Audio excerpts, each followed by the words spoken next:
Bien, estamos aquí entonces.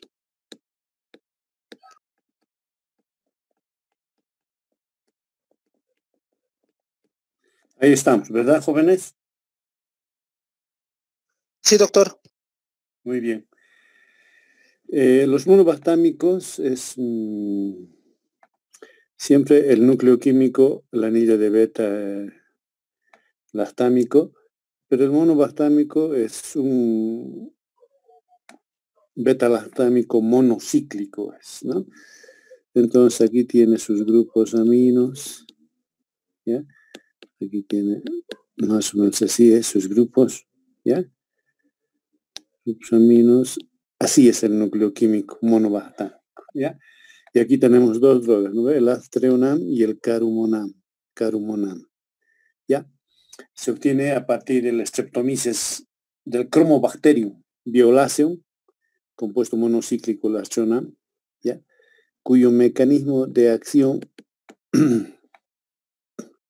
es inhibir la síntesis de la pared celular, uniéndose a las proteínas fijadoras de penicilina 3, ¿ya?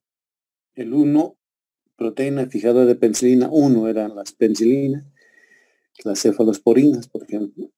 Proteínas fijadoras de penicilina 2 eran los carbapenems. Y estos son proteínas fijadoras de penicilina 3. Los mismos van a inhibir la transpeptidación de la pared. Ya saben qué es transpeptidación, ¿no ven?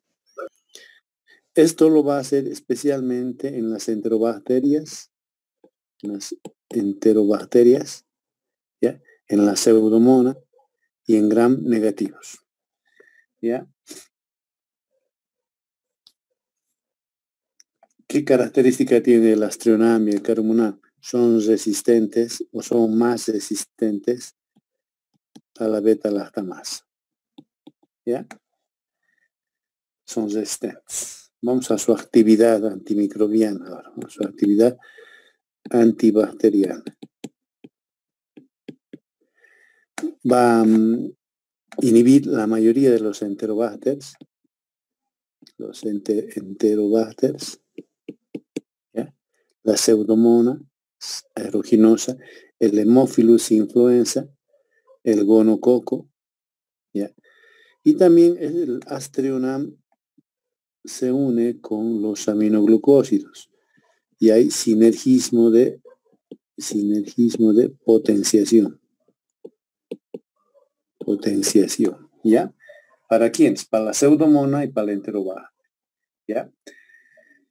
Entre su farmacocinética vamos a decir que el aztreonam se utiliza, o los carbonobalsámicos se utiliza, su farmacocinética se utiliza por vía intramuscular o intravenoso, ¿ya?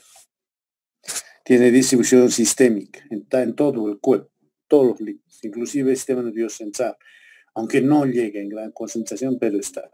Su vida media es 1.7 horas y se elimina por riñón, ¿ya? El mecanismo igualito que las penicilinas, filtración y secreción tubular, ¿ya?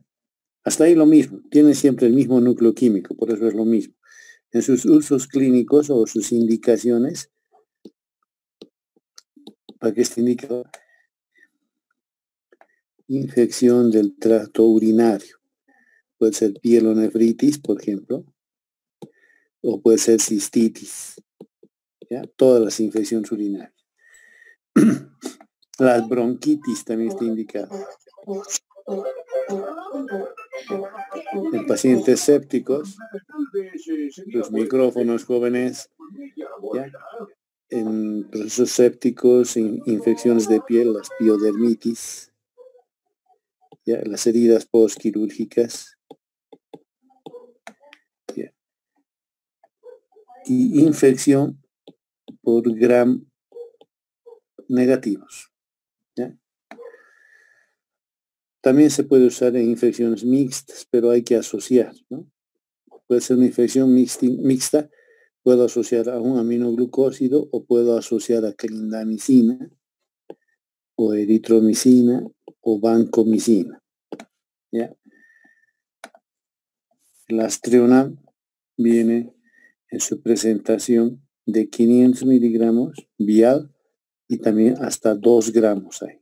Y la dosis es 2 gramos cada 8 horas o cada 6 horas.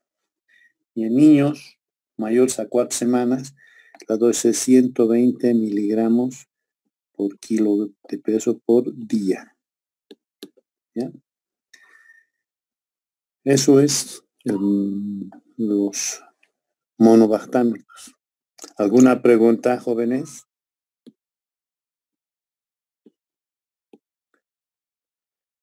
¿Qué es Fernando Condo? ¿Preguntas?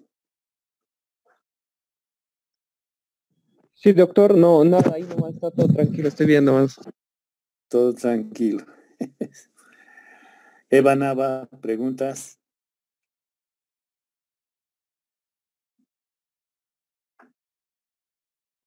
Arisa Ramos, Arisa. No, doctor, no pregunto. ¿Estás en tu país ya, no, Arisa? Sí, doctor. Eso es. ¿Qué tal el frío por ahí? ¿O está haciendo calor? Calor. Feo. ¿Dónde es tu ciudad? Ciudad de Praia. Ya, vamos a pasar a otro grupo de drogas. Los inhibidores de la beta-lactamasa. No son antibióticos, ¿ya? Pero están junto a los antibióticos porque los protegen de la hidrólisis que le produce la beta-lactamasa, ¿ya? Estos inhibidores de beta-lactamasa son, digamos, activos contra la beta-lactamasa codificado por plasmido, ¿ya? No tanto para los codificados por cromosoma. Esto está por generaciones. Primera generación es el ácido clavulánico. La segunda generación es el sulbactam. Y la tercera generación es el tazobactam.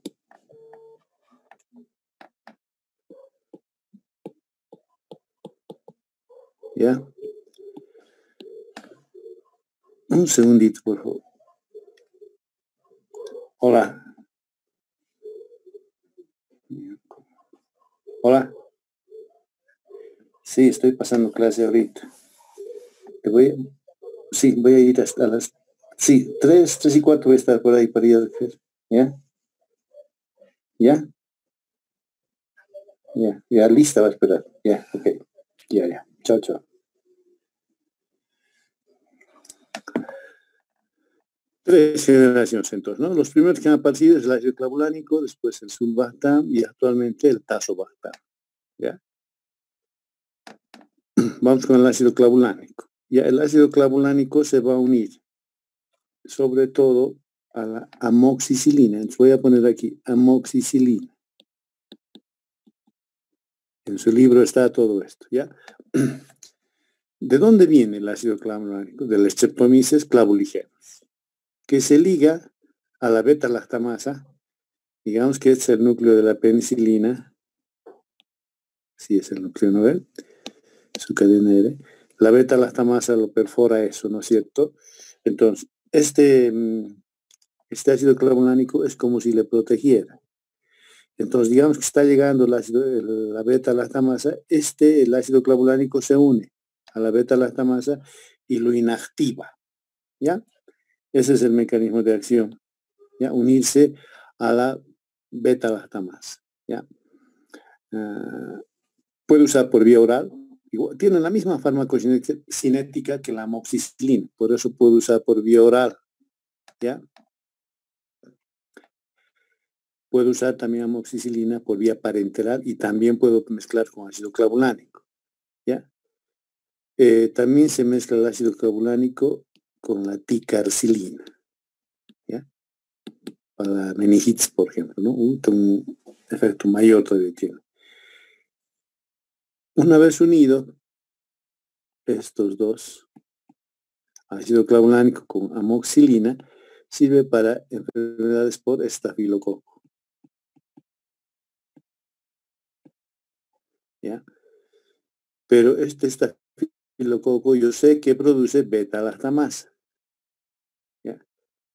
Entonces también está para el Haemophilus influenza, pero que produce beta-lactamasa, para el gonococo y para la Escherichia coli. Todos productores de beta-lactamasa. Para eso se usa. ¿Ya? La ticarcilina con ácido clavulánico se usa para la meningitis. ¿Ya? Bien. El sulbactam se va a unir a la ampicilina. La ampicilina, cuando estamos hablando de penicilina espesor ampliado, les he dicho que ya no se usa por vía oral. Sí todavía se usa y mucho por vía intravenosa. Y mejor si está con sulbactam. ¿Ya? Y así va a servir para... ¡Ay, carajo! Va a servir para el estafilococo. ¿Ya? Para infecciones por estafilococo. ¿Ya? También va para bacterios aerobios gram negativos, ¿no? Neisseria, por ejemplo. Haemophilus influenza. Y se elimina por vía renal. Eso es el sulbactam. ¿Ya? Entonces, puedo usar en infecciones por gram negativos, por ejemplo, la meningitis. ¿Ya? Infecciones bacterianas mixtas también se utiliza. ¿Ya? Obstétricas, ginecológicas, tejido blando, tejido óseo, ¿no? Y unida el tazobactam, ¿ya? Se combina con la piperacilina, que es una penicilina, ¿no ve? Se combina con la piperacilina para uso parenteral, ¿ya? Especialmente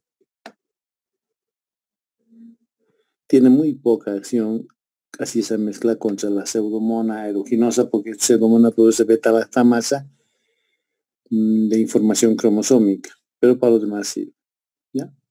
Hay que tomar en cuenta siempre esto. Esta mezcla, IBL es su nombre comercial, ¿no? Entonces es mucho más letal para el bacterio que cuando usa solo amoxicilina, ¿ya? ¿Alguna pregunta, jóvenes?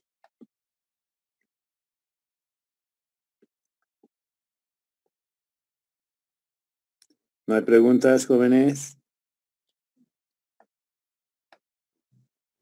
Bien, eso es antibióticos beta-lactámicos. Hemos hablado de la penicilina, todas sus variedades. Hemos hablado de las cefalosporinas, todas sus generaciones. Hemos hablado de los carbapenems. Hemos hablado de los, ¿cómo se llama? De los monobactámicos. Hemos hablado de los inhibidores de la beta-lactamasa. Ahora vamos a pasar a otro grupo de antibióticos. Antes de pasar, ¿hay alguna pregunta, jóvenes? Eva, Nava, ¿hay preguntas? Doctor, buenas tardes. Buenas tardes. Mencionó sobre la combinación de la ampicilina, que solamente es para uso parenteral, doctor, o también ¿Sí? No, parenteral. La ampicilina más sulbactam solo para uso parenteral, intravenoso. Ah, ya. Gracias, doctor. Ok. ¿No hay más preguntas, jóvenes? Vamos a empezar entonces con aminoglucósidos. Y ha sido el doctor Walkman, 1943, que ha descubierto la streptomicina. Así se abrevia streptomicina, ¿ya? S mayúscula. Y lo ha obtenido de la Streptomyces griseus, ¿ya? Y desde que lo ha obtenido, se usaba para la tuberculosis.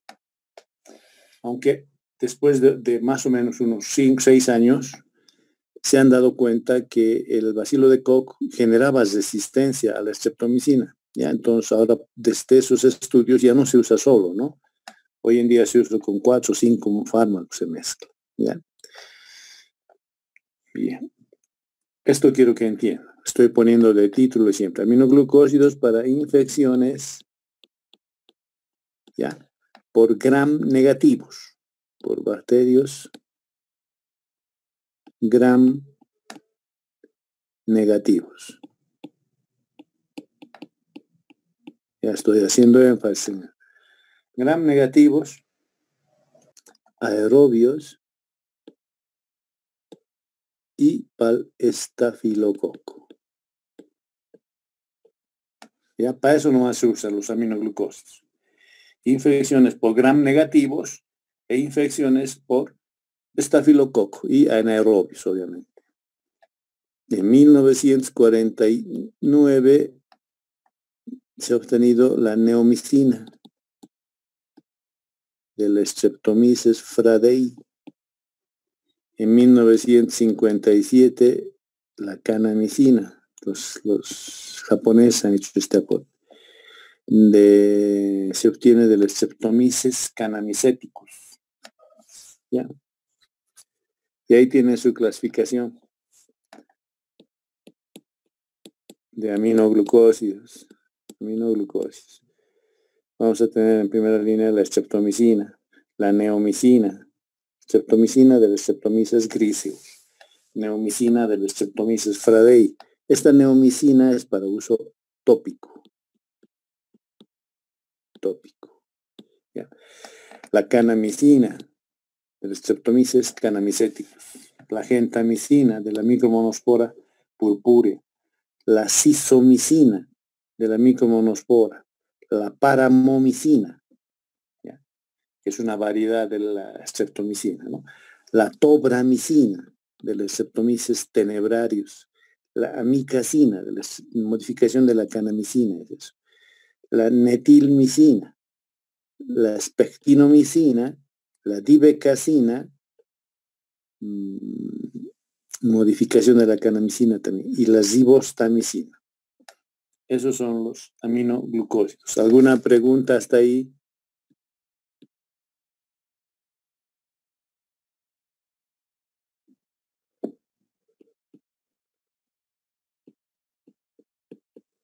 Esta paramicina, doctor, y hibastamicina, ¿es el nombre de alguno de estos o es otro?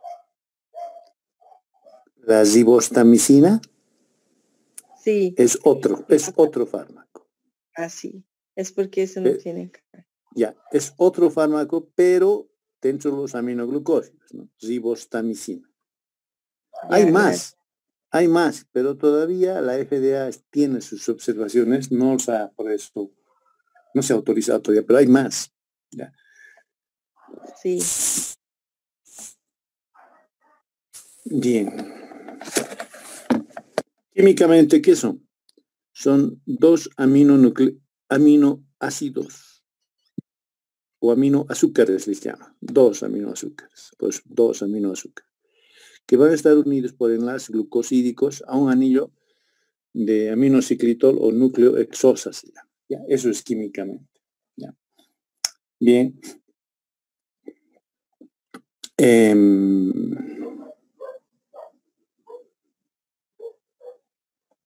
Vamos a su mecanismo de acción.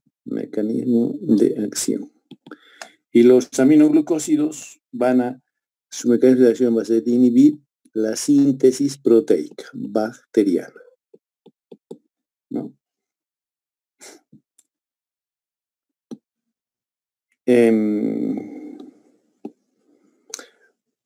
Un bacterio, como es muy parecido a nuestras células, más o menos esta es la secuencia. Es el bacterio, es el núcleo, el citoplasma, la membrana celular y la pared bacteriana. En el núcleo hay DNA.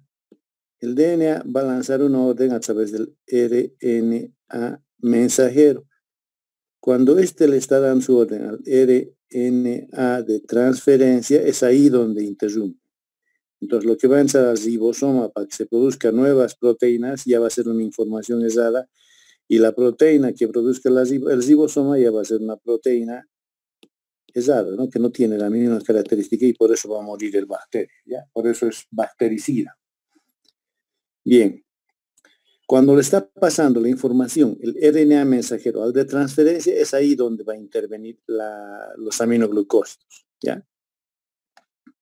Aunque muchos dicen que no solo por eso es bactericida, ¿no? Falta todavía algunos estudios.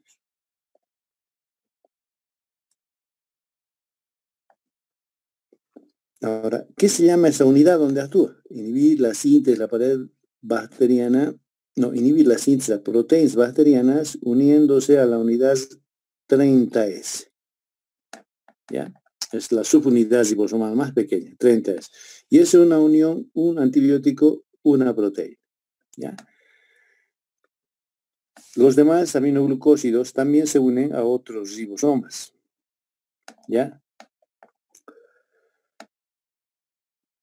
Lo que se hace al unirse al ribosoma o a la unidad ribosomal 30S es que el nuevo proteína que va a sintetizar es una proteína fraudulenta por falla en la fidelidad de la lectura del código genético, entonces va a ser frágil la colonia bacteriana con esa proteína y va a morir, por eso bactericida. ¿Ya? Bien, ¿alguna pregunta? Ahora, muchos autores se están preguntando todavía cómo es el transporte de los aminoglucósidos dentro del bacterio, porque tienen que actuar adentro, aquí actúa, ¿ya? No actúa afuera. ¿Cómo hace? Muchos dicen que va a ingresar por los canales de calcio y los canales de magnesio, ¿ya? Bien. Ahora, estos aminoglucósidos van a baja su actividad del antibiótico, baja su actividad el aminoglucósido, vamos a poner el título, en presencia de altas concentraciones de calcio y altas concentraciones de magnesio. ¿Ya? En medio ácido tampoco puede ejercer su acción. ¿Ya? Cualquier medio ácido siempre disminuye su acción. En condiciones de anaerobios. ¿Ya? Entonces no va a poder actuar en el pH, en la orina, porque el pH de la orina es ácido. En la secreción bronquial tampoco. En los abscesos. Y en los lugares donde hay pus,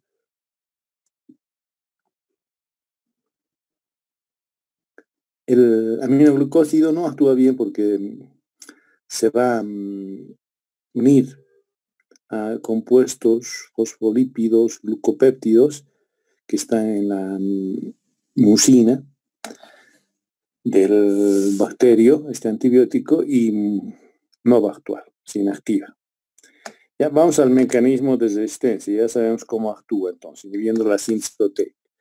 ¿Y cómo va a resistir? Hay dos formas de resistir. Una intrínseca y otra adquirida. ¿Ya? Así resiste. ¿Qué es la resistencia intrínseca?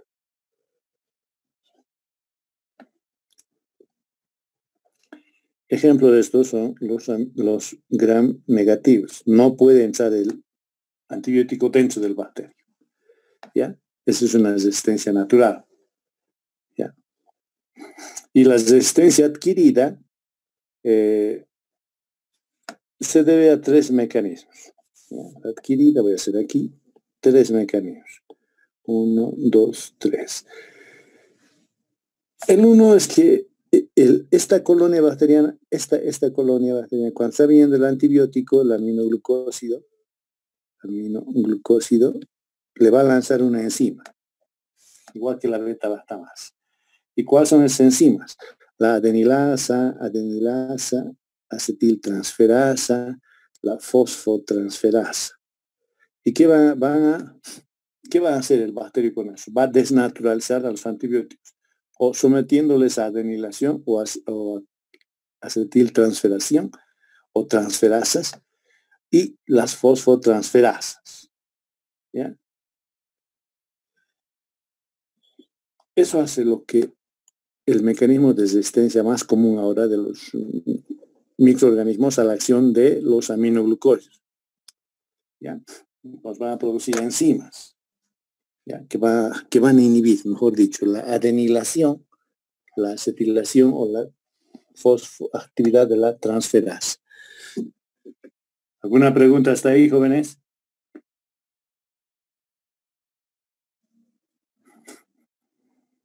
Doctor. El otro mecanismo de resistencia es que está viniendo el antibiótico, no entra. El bacterio se vuelve totalmente impermeable, no entra el antibiótico. ¿Ya? Ese es otro mecanismo de resistencia. Que puede ser fenotipo o genotipo. Y el otro es que actúa aquí adentro, ¿no? En la unidad ribosomal 30S. Esta 30S lo va a cambiar el bacterio. Si el antibiótico entra, busca su receptor, no hay, no actúa. ¿Alguna pregunta, jóvenes? Antes de posarlo todo, jóvenes, preguntas. Doctor, Sí, ¿puedes repetir el mecanismo de resistencia intrínseco? El intrínseco quiere decir que el organismo ya nace con esa resistencia, ¿ya? Es decir, no tiene que adquirirlo, ya genéticamente ya le han pasado ese mecanismo de resistencia. ¿Ya? Gracias. Especialmente eso se ha visto, por ejemplo, en las colonias de bacterios anaerobios, ¿ya? No llega pues, al citoplasma bacteriano el antibiótico, no puede ingresar dentro del bacterio. ¿Ya? Bien. Ese es el mejor mecanismo de resistencia de los anaerobios, del peptococo, por ejemplo. Y dicen que es porque el gram negativo, o el bacterio, tiene un déficit de metabolización por fosforilación del ADP. Entonces eso no genera gradiente de protones. Entonces no hay la fuerza que haga ingresar hacia adentro del bacterio el antibiótico. El antibiótico generalmente entra siguiendo los canales de calcio y magnesio, pero por diferencia sus gradientes de protones. No va a haber esos gradientes, por eso no entra, por eso es intrínseco. ¿Ya? Bien, vamos a ver ahora para qué sirve. Ya sabemos el mecanismo de acción, sabemos cómo resiste, ahora vamos a ver su actividad. Su actividad antibacteriana. Antibacteriana. ¿Ya? Es un antibiótico de acción rápida y antibiótico dependiente de concentración. Dependiente de concentración. Eso quiere decir, ¿no ve? Que si yo le doy buenas concentraciones y muy seguido, rápido voy a superar la concentración mínima inhibitoria, ¿ya? Y entonces va a tener un efecto post-antibiótico que se abrevia así, PAE en inglés, efecto post-antibiótico de 1 a 8 horas. ¿Ya? Eso porque es un antibiótico dependiente de concentración. Ahora, ¿para quiénes sirve? Fíjense, a ver, vamos a ver ahora su actividad. ¿Para quiénes sirve? Y vuelvo a decir lo mismo. Gram negativos. ¿Ya? Pero aerobio. No sirve para gram negativo anaerobio. ¿Ya? Aerobio. La pseudomona aeruginosa. Para el Mycobacterium tuberculoso, ¿ya? Para la Francisella tularensis, para la tularemia. También está indicado para la peste, la Yersinia, peste, ¿ya? Para la brucelosis o la fiebre recurrente. ¿Ya? Ese es su espectro. Y hay que hacer un punto aparte, si vale el término, que la gentamicina dentro de los aminoglucósidos, estoy anotando siempre, jóvenes, la gentamicina está indicado para el estafilococo. O sea, puedo dar gentamicina para la osteomielitis, por ejemplo. La tobramicina también lo mismo. al estafilococo. ¿Alguna pregunta hasta ahí, jóvenes? Por ejemplo, estafilococo, digo, puede ser una osteomielitis, por ejemplo. Hay un buen sinergismo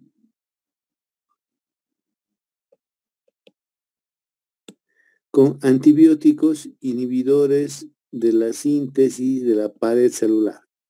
En otras palabras, hay buen sinergismo de aminoglucósido con beta-lactámicos.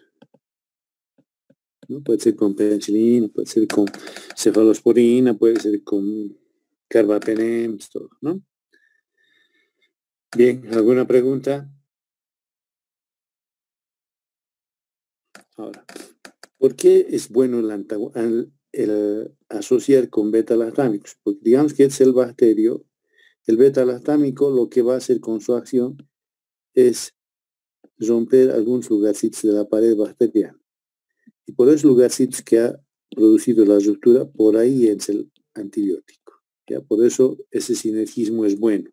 ¿Y quiénes hacen esto? Los beta-lactámicos, ¿no? Inhiben la síntesis de la pared celular. ¿Alguna pregunta hasta ahí, jóvenes?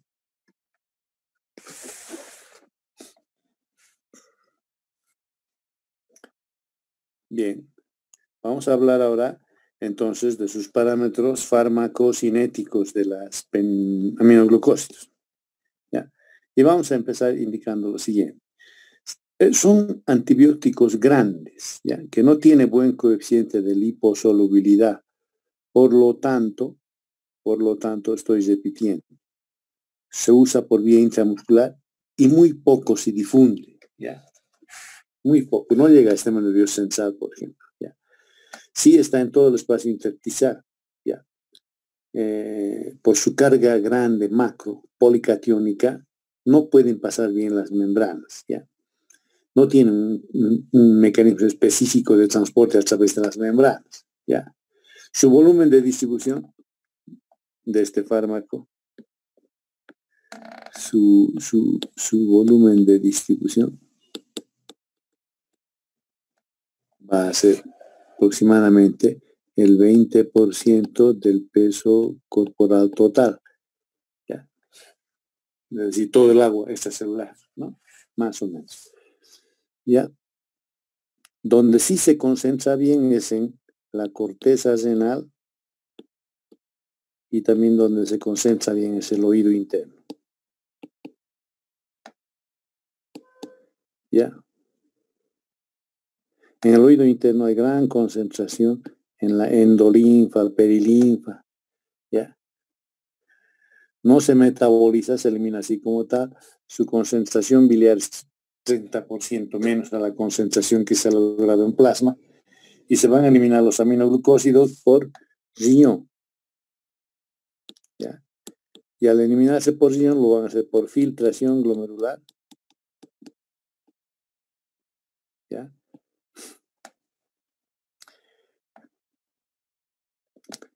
También se elimina por heces.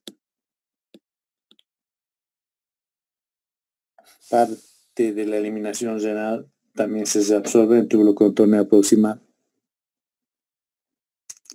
Tarda en eliminarse una sola dosis, tiene 3 fases de eliminación de la droga. Eso es lo importante. Y ahí van a ver cómo en estas 3 fases aumenta su vida media. ¿Ya? Hemos dicho que se elimina por riñón, por el mecanismo de filtración glomerular, 1% se elimina por heces, no se modifica.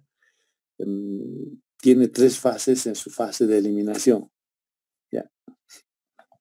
Una primera fase le vamos a llamar alfa distributiva. ¿Ya?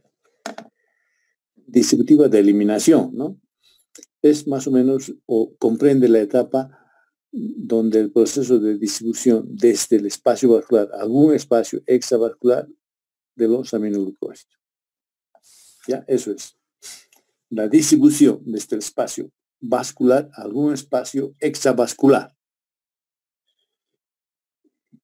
Ahora, muy parecido su volumen de distribución al volumen del LEC.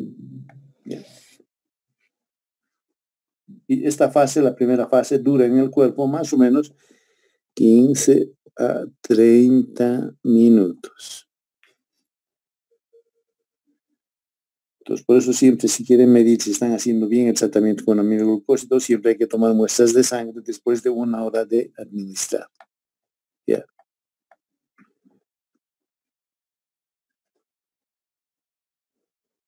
Bien. Vamos con la segunda fase. La segunda fase de eliminación de los aminoglucósidos es la eliminación desde el plasma o del torrente intravascular del ECMAS hasta que llega al riñón. Es la segunda fase, que llega no hasta el riñón. ¿Ya? Y más o menos se equivale por el filtrado glomerular. ¿Ya? Su volumen de distribución más o menos en esta segunda fase es de 25 a 30%. Vida media 1.5 a 3.5. Y después se elimina 1 ml por minuto por kilo de peso. Y la tercera fase, la fase gamma, es la eliminación prolongada del antibiótico en los riñones. Y entonces está en el riñón el antibiótico, pero tiene eliminación prolongada en el riñón. ¿Ya? Mucho tiempo se lleva. Van a llegarse a ver, más o menos su vida media en esta fase representa entre 35 a 200 horas. Y un volumen de depuración renal tiene 1 ml por minuto por kilo de peso. ¿Ya? Bien. ¿Alguna pregunta hasta ahí, jóvenes?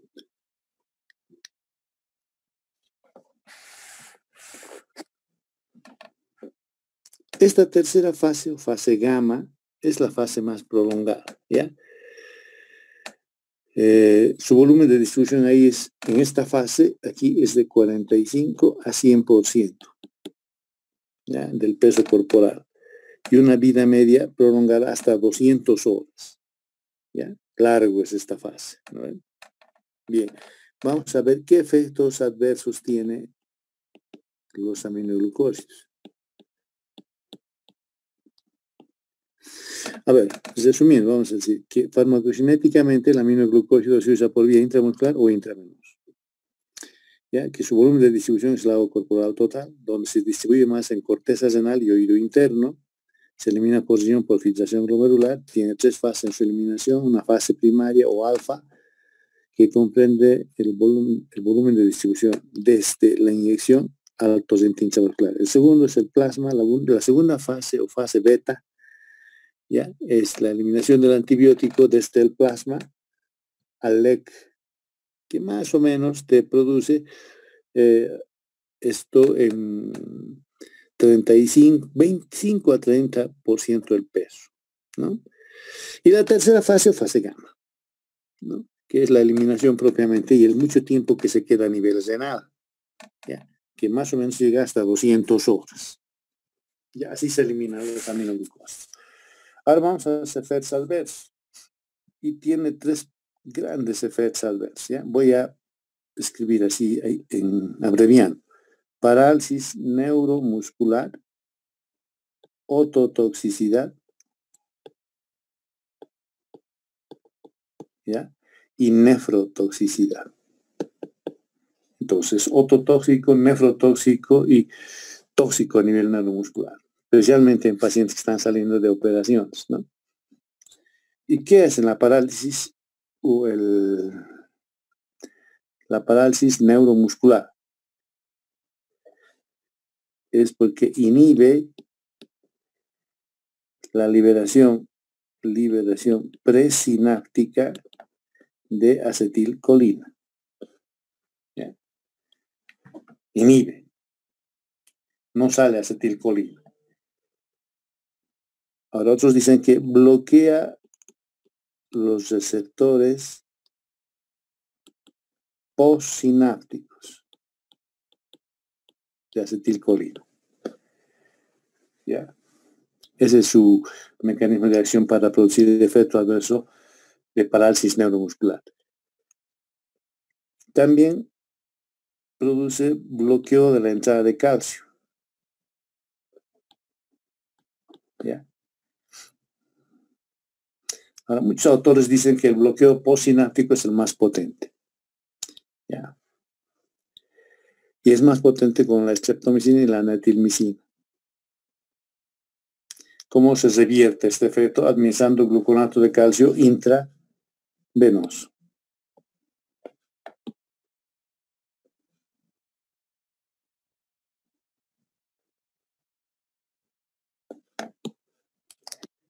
Bien, ¿alguna pregunta hasta ahí? Esos son los efectos adversos, ¿no ve? Hemos hablado de la parálisis neuromuscular. Ahora vamos a hablar de los otros efectos adversos.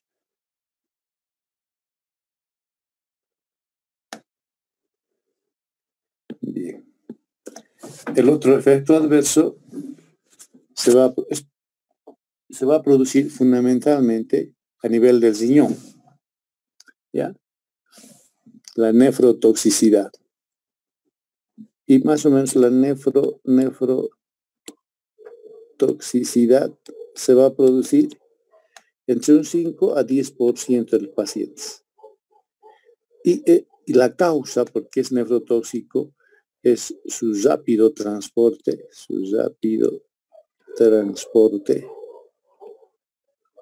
¿ya? Uno, ¿no ves? Otro, su prolongada vida media en el riñón. Prolongada vida media, ¿ya? En el riñón. Y tan prolongado es que se forman estructuras multilaminares dentro de los lisosomas, que se llaman cuerpos mieloides. Entonces, los cuerpos mieloides. ¿Ya? También es nefrotóxico los aminoglucósidos porque van a inhibir a las fosfolipasas, ¿ya? Especialmente las de los lisosomas A y C, así haremos. Esos son los efectos por los cuales es nefrotóxico. Y a esto hay que añadirle que también puede haber efectos nefrotóxicos,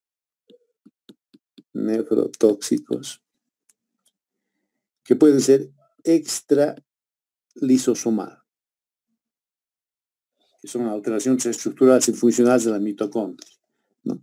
Esto produce alteración funcional y estructural de la mitocondria. Y hay que tener cuidado, entonces, ¿no? Al usar aminoglucósidos. Como van a inhibir también la fosfolipasa A y C, no va a haber prostaglandinas. Y si no hay prostaglandinas, no hay quien haga vasodilatación, entonces disminuye la filtración también. ¿Y qué va a pasar entonces en esos pacientes por nefrotoxicidad cuando están usando aminoglucósidos? En orina va a aparecer lo siguiente. ¿Ya? Va a aparecer la beta 2 microglobulina. ¿Ya? Si en orina ves la beta 2 microglobulina, ya es daño de lesión del riñón de la aminoglucosa. Puede haber también silinuria, fosfolipiduria, pero eso no es pues indicativo, ¿no? Lo indicativo es la elevación de la beta 2 microglobulina. Bien, ¿qué efectos adversos más tiene? Produce disfunción del nervio óptico. Disfunción del nervio óptico. No, eso es la neuritis retrovulvar que se conoce, los escotomas, neuritis periférica y parestesias peribucales. ¿Ya? Y el otro efecto adverso es la ototoxicidad.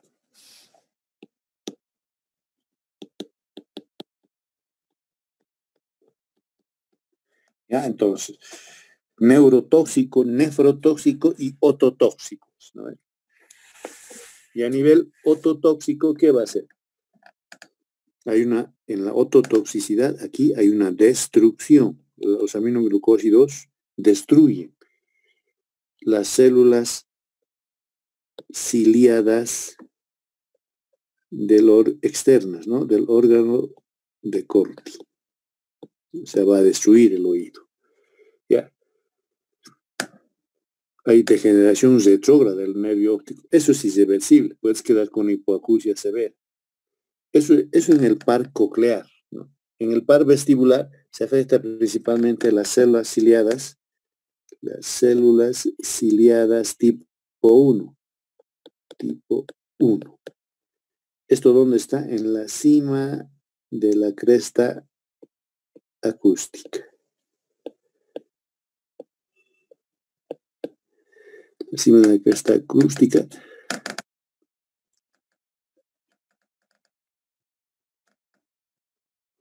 También ese daño ototóxico es tipo irreversible.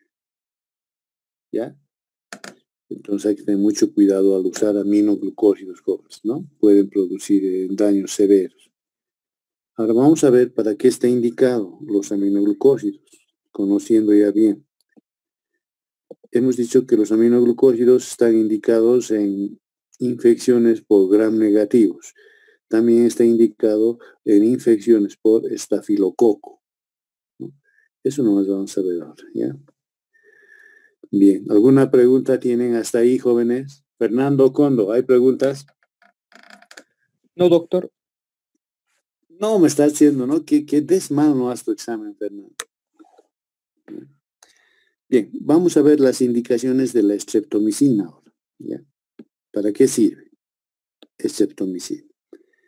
Primera, droga de primera línea o en el esquema nacional del tratamiento de la tuberculosis. Cualquier forma de presentación de tuberculosis, ¿ya?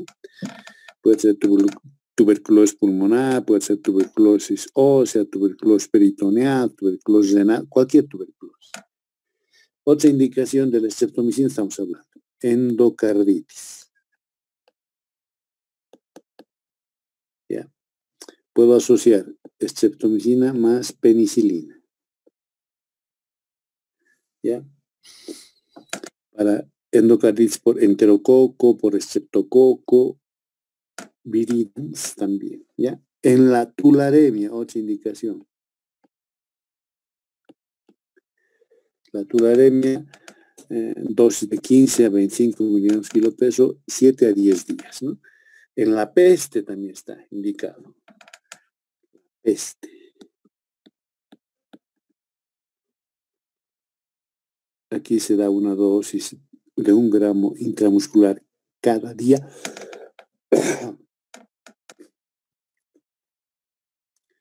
Hasta 10 días. En la brucelosis también. La misma dosis. Brucelosis. Las infecciones por enterococo. ¿Ya? Esas son las indicaciones de la streptomicina. Viene en vial de vidrio, ¿no? De 500 miligramos y de 1 gramo también. ¿Ya? Bien, eso es la streptomicina. Cuando no hay que usar la streptomicina, es lo mismo. Ya para todos es lo mismo. Insuficiencia renal, paciente senil, recientemente anestesiado y en la miastenia grave. La gentamicina, gentagram, el otro aminoglucósido que se usa mucho. Entonces, gentamicina. Esta gentamicina es tal vez el antibiótico más barato. 2 pesitos cuesta un polvo de 80 miligramos, ¿ya? Para infecciones por bacilos gram negativos, ¿ya? También sirve para gram positivos, aunque no mucho, ¿ya? Es el de más bajo costo, ¿ya? Las dosis de saturación, aquí voy a poner dosis de saturación con gentamicina es de 3 a 5 miligramos por kilogramo peso, ¿ya? Y puede darse a dosis cada 8 horas. ¿Para qué sirve la gentamicina? Gentamicina estoy hablando. infección del tracto urinario. Las no complicadas, ¿no?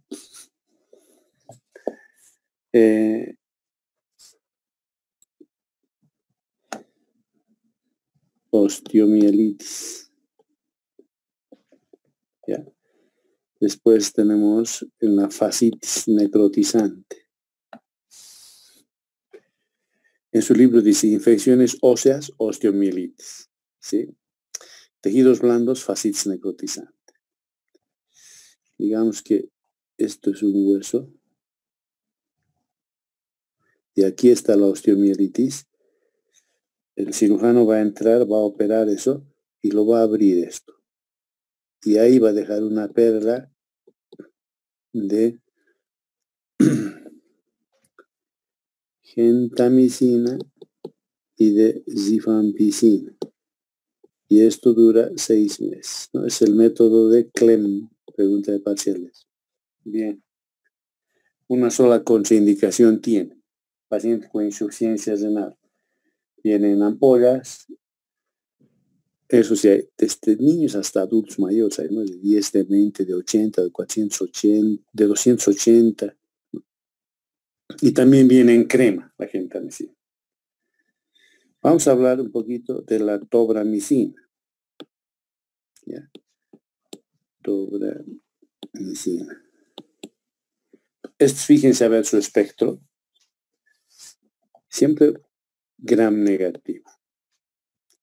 Dentro de esto es la pseudomonas aeruginosa, la cesatia, las bacteremias, las infecciones por estafilococo, las neumonías.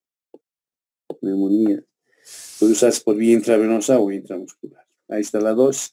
Tobramicina, la dosis es 1.5 miligramos por kilo de peso cada 8 horas. Ahí está su presentación. Sulfato de tobramicina, ampollas de 10 miligramos por ml. Y en crema, colirio para el ojo. Luego tenemos la amicacina. Tal vez este es el más usado para uso intravenoso dentro de los aminoglucósidos, porque es buen antibiótico. ¿Ya? Sirve para enzimas, para bacterias resistentes a las enzimas, a las acetiltransferasas, adeniladas, fosfotransferasas, todo, ¿no? Y la dosis de la amicacina es 15 miligramos por kilogramo día. Puede ser también indicado para infecciones nosocomiales. Comunitarios, Cesatia, Procteo, Pseudomonas, Mycobacterium, Klebsiella, Enterobacter, Escherichia coli. Fíjense su espectrograma negativo, ¿no? La amicacina viene en ampollas de 50, 250, 500. Dosis para los adultos, 10 miligramos por kilo peso, intravenoso o intramuscular, para mantener 7.5. ¿Ya? Luego tenemos la netilmicina, que dicen que es la de última generación, que ahora ya ha salido la robustamicina, ¿no es cierto? Para gram negativos también, gram negativos. Es resistente a esas enzimas que inactivan los aminoglucósidos, como las adenilasas, transferasas, todo. Y la dosis es 1.5 a 2 miligramos kilo peso. 1.5 a 2 miligramos por kilogramo de peso cada 12 horas o 2 veces al día. Y ahí tienen las dosis para niños de 3 hasta 7.5 miligramos. Para neonatos hasta 6.5. Para adultos en 60 minutos subida media 2.5 horas. Bien.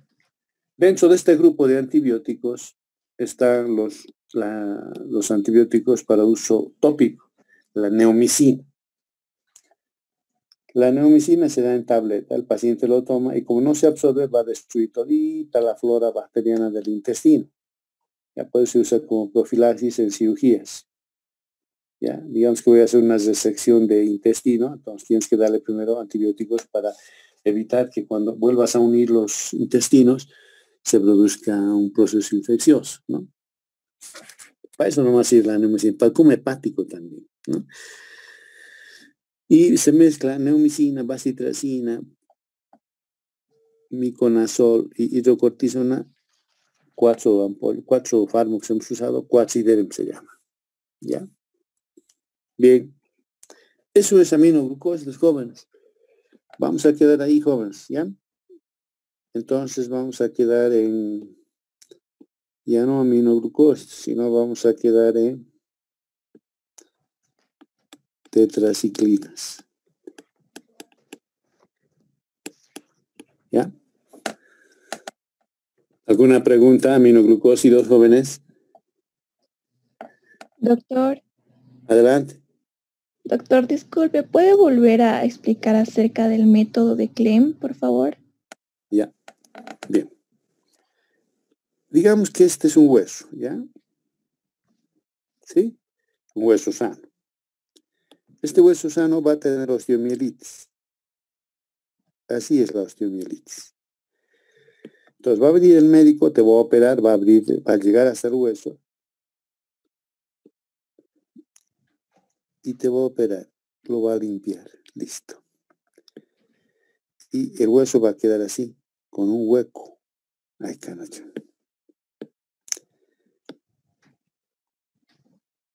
Con un hueco ahí, ¿no? Aquí te va a dejar una cápsula de gentamicina y uno de rifampicina. Ese es el método de Clem para la osteomielitis. ¿Ya? Donde trabajábamos, yo trabajaba con los curitas italianos del Socavón. Lo estoy hablando de hace 18 años, cuando llegaba de Argentina. Entonces, teníamos un programa. Era de osteomielitis. Ahí he conocido bien este método porque operaban los cirujanos en Cochabamba, los han capacitado siempre esta ONG, y hay cualquier cantidad de osteomielitis en nuestro medio. Y hemos debido hacer operar unos 500 niños por lo menos en unos 10 años de trabajo. Ahí he conocido bien ese método, ¿no? El método de Clem. He visto siempre entrar, siempre quirófano. Colocábamos perlas de liberación Z, de gentamicina y de rifampicina. Bien, ¿alguna pregunta más, jóvenes? Doctor, Sí, adelante. y cómo se en este método hay nefrotoxicidad si se va a dejar tanto tiempo. No. Son cápsulas de liberación super Z, se dice, ¿no? Lento es su liberación. Evitas todo el mecanismo, pues, de absorción, distribución, todo. Entonces, de ahí se va a liberar para eliminarse, ¿no? ¿no? Entonces, lento va a ser. Ya, doctor, Está gracias. comprobado ese método, jóvenes. Bueno, ¿alguna pregunta más, jóvenes? Bien, vamos a quedar aquí en tetraciclinas, jóvenes. Ya. Si tuvieron alguna pregunta, por favor, la hacen en la próxima clase. Entonces, ¿ya? Hasta luego, jóvenes. Hasta luego, Hasta doctor. luego, Hasta luego, doctor. doctor. Hasta luego.